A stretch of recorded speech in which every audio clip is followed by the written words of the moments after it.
Welcome to the another episode of Abstract Thesis series. In this series, we are digging deep into the Power BI concepts. If you have not subscribed, subscribe to our channel and press the bell icon so that you can get notification for our new video. Welcome to the another episode of Abstract Thesis series. We continue to discuss the tenant settings. So let's jump on the Power BI service and cover a few more settings.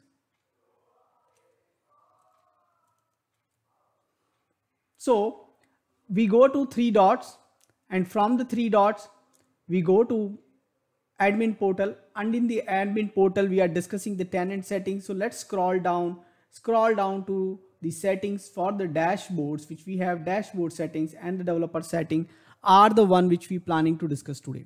So under the dashboard setting, the first setting which you have is a web content on the dashboard tiles. So if you would have remember, if you pinned sometime and created a dashboard, you can pin the report visual, but other than that there is a option to pin the external content. So web content you can pin videos, you can pin images and all those. So web content on the dashboard tiles, if you want to enable that, there is a setting for that. So you can't just simply go ahead and enable it. So user in the organization can add and view web content tiles on the Power BI dashboard. Not this may expose your org security risk via miscellaneous web content. So malicious web content. So basically what happens in this case is if you enable this setting, then we will be able to add web tiles and then web content would be displayed. Now this content might not be as per your organization policy, so you need to be little bit more careful what you are allowing there. And because this is just enabling whatever user can display, which is which is allowed to come inside your organization. If you might have some setting to stop various sites, that might happen, but otherwise whatever is enabled, the user can get that.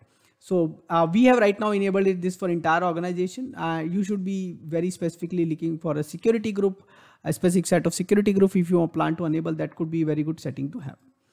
Now data classification for the dashboard. Now users in the organization can tag dashboard with classification indicating the dashboard security rule. So do you want to classify the dashboards and I want to apply them to security group? If yes, that is the setting available under the dashboard setting for you. So you can enable this for entire organization. We have disabled right now, but once you enable, you have the classification, shorthand, show tags, URL, etc. Can be given there, and you can enable those settings. But right now we don't want to enable this setting, so we are going to cancel these settings here.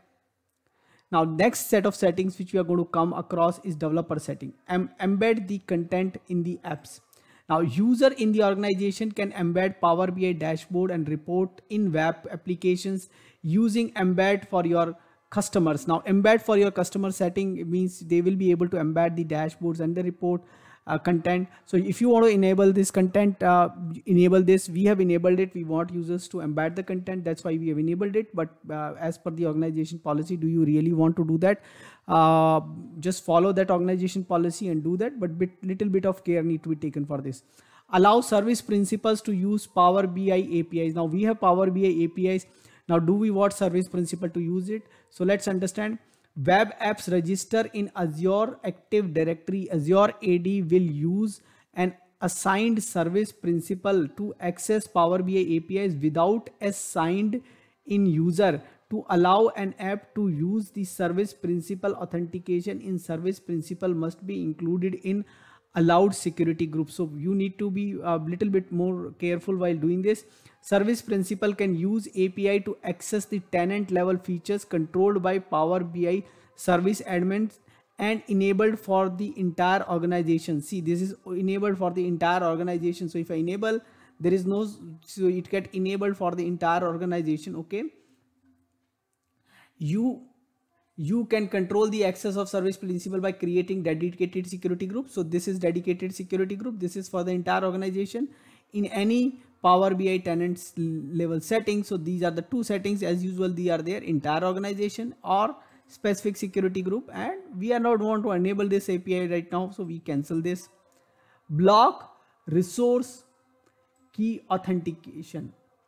Now for extra security, blocking using resource key based authentication. This means users are not allowed to use streaming dataset APIs using resource key. Now, if you are using streaming dataset API, I don't think you can block that.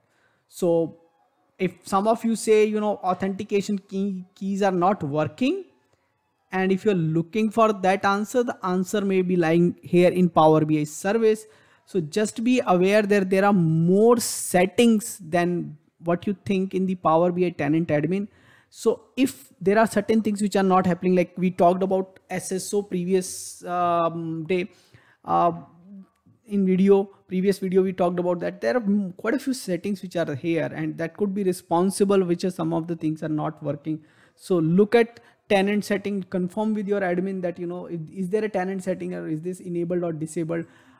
So Power BI has given you so many control at each granular level, so that need to be, you know, enabled or disabled based on your uses, and that can help you make your data much more secure what is there on the Power BI service. So we hope this is helping you out. Do let us know what else you want us to cover in this particular series. Thanks for watching this video. Thank you. Keep watching, keep asking questions in comments, subscribe to my channel and press the bell icon so that you can get notification for new videos. Thank you.